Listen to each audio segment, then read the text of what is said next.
Anupama serial के साथ जब अनुज कपाड़िया मतलब गौरव खन्ना जुड़े तो शो को वो बुलंदियां हासिल हुई जो शायद कभी मेकर्स ने इस शो को बनाने वक्त सोचा होगा। और उसके बाद शो ने वो तमाम मुकाम हासिल किए, वो तमाम तारीफ़ें हासिल की जिसके लिए शो को बनाने वक्त मेकर्स ने ये सारी चीज़ें सोची होगी। लेकिन अचानक से पिछले 9-10 महीने पहले अचानक से मेकर्स को क्या सूझा जिसके बारे में आज तक पता नहीं है।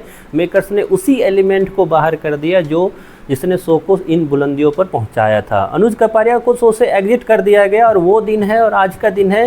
शो में काफ़ी कुछ बदलाव हासिल हो गई, मेकर्स ने काफ़ी हाथ पैर मार लिए, लेकिन वो एलिमेंट जो खो गया, वो एलिमेंट जो टीआरपी था, वो एलिमेंट जो पब्लिक को बांधे हुए था खुद के साथ, वो दोबारा हासिल नहीं हुई। तो अचानक पिछले कुछ दिनों से मेकर्स क्यों हो गए हैं अनुज को वापस लाने के लिए, फिर से उनकी सोच कैसे बदल गई? क्योंकि पब्लिक तो पिछले 10 महीनों से ये आवाज़ उठा रही है, लेकिन अचानक पिछले कुछ दिनों से स्टार प्लस और अनुपमा के मेकर्स क्यों अनुज कपाड़िया मतलब गौरव खन्ना के आगे हाथ जोड़ने के लिए विवश हैं? क्यों स्टार प्लस ने दोबारा फिर से होस्टिंग दे दी और साइन करने के लिए प्रोजेक्ट दे दिया अनुज कपाड़िया मतलब गौरव खन्ना के आगे? क्योंकि जब स्टार प्लस ने निकाला था गौरव खन्ना को तो सोनी इंटरटेनमेंट ने इस चीज़ को एक तरह से लेते हुए तुरंत साइन किया गौरव खन्ना को, और उसे ये भी पता चला कि गौरव खन्ना वो एसेट है जो उसे वो सब कुछ दिया सेलिब्रिटी मास्टर शेफ के रूप में। Celebrity master chef one of the best reality show बन गई थी ओटीटी वर्जन पे, जो सबसे ज़्यादा देखी जाने वाली रियलिटी शो थी।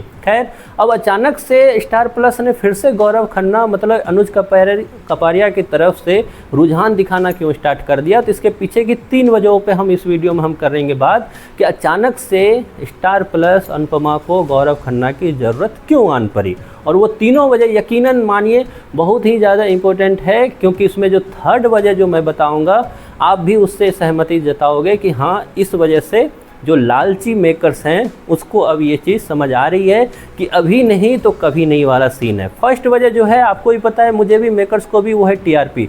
जो अनुपमा शो कभी 4 पॉइंट समथिंग तक टीआरपी तक गई थी, वो अचानक से 2 पॉइंट सम और कई बार तो 2 से नीचे भी टीआरपी आई है। और रिसेंट टीआरपी की अगर मैं बात करूँ तो रिसेंट टीआरपी तो 3rd पोजीशन पे मेंटेन कर रही है। लेकिन शो को 3rd पोजीशन पे रखना मेकर्स के लिए ज़्यादा सरदर्दी नहीं है। यकीन मानिए, शो का 3rd पोजीशन पे रखना मेकर्स के लिए ज़्यादा सरदर्दी नहीं है। सरदर्दी ये है कि भविष्य में ये शो शायद टॉप 5 के से भी बाहर ना चला जाए। क्यों? आगे 2 पॉइंट पे बात करते हैं। सेकेंड पॉइंट जो है जिसके लिए मेकर्स को ज़रूरत पड़ रही है अनुज कपाड़िया की, मेकर्स ने पिछले 10 महीने में काफ़ी ज़्यादा बदलाव करके देख लिया उसको। लेकिन ये चीज़ समझ में आ गई कि अनुपमा अगर रोएगी, अनुपमा अगर किसी से लड़ाई करेगी तो वो शो के लिए इनफ नहीं है। अनुपमा के साथ एक मेल सपोर्ट हमेशा कारगर साबित होता है, जिसके कंधे पर अनुपमा रो सके, जो अनुपमा को समझा सके, जो अनुपमा के लिए लड़ सके। जो कि गलतफहमी हासिल हुई थी मेकर्स को, तब उनको लगा कि अनुपमा शो के लिए इनफ है, अनुपमा कुछ भी करेगी, शो के पब्लिक पसंद करेंगे। तो ये सेकेंड पॉइंट की वजह से मेकर्स जो है दोबारा एक मेल एलिमेंट को, जो कि गौरव खन्ना के अलावा कोई और हो नहीं सकता है, उसको शामिल करने की बात कर रही है। अब थर्ड पॉइंट जो सबसे ज़्यादा ज़रूरी है, जिसने मेकर्स के पैर तले ज़मीन को खिसका दिया है और लाने के लिए वो विवश हो गए हैं, वो है कि अब अनुपमा शो का पहली बार मार्केट में कोई कॉम्पिटिटर आ रहा है। और वो कॉम्पिटिटर कौन है? तो वो कॉम्पिटिटर है 25 साल पहले का वो शो जिसने उन सारी महिलाओं को पहली बार टीवी से जोड़ने का काम किया था।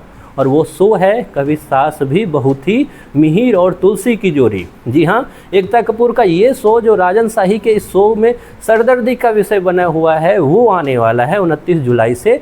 और जब वो आएगा तो वो अपने उस सारे जो पब्लिक है उसको फिर से अटैच करेगा ही अपने साथ। तो इस वजह से शो अगर अभी इतनी ख़राब परफॉर्मेंस पे है तो फ्यूचर में तो ये और ज़्यादा गर्त में जाने वाली है। ये सोच के जो मेकर्स है वो अपना सब कुछ इसमें लगाने वाले हैं, और इसी के लिए मेकर्स जल्द आपको एक नई स्टोरी दिखाएंगे जिसके जरिए अनुज की एंट्री की पूरी पॉसिबिलिटी रख रहे हैं। क्योंकि इस बार जो अनुज स्टार परिवार के अवार्ड शो में आए, उन्होंने जिस तरीके से इंटरव्यू दिया, उनके फेस से साफ लग रहा था कि अब उनकी और स्टार प्लस अनुपमा शो के बीच जो खटपट चल रही थी वो शायद अब ख़त्म हो गई है। खैर, आपको क्या लगता है? यही 3 वजह हैं जो मैंने आप लोग के सामने रखी। आप लोग को कोई और भी वजह अगर जाहिर है तो आप ज़रूर कमेंट बॉक्स में बताइए, और बताइए कि अचानक से लालच जो है, फिर से मेकर्स के लालच जो है वापस फिर गौरव खन्ना की वापसी का एक बड़ा सा रीज़न है।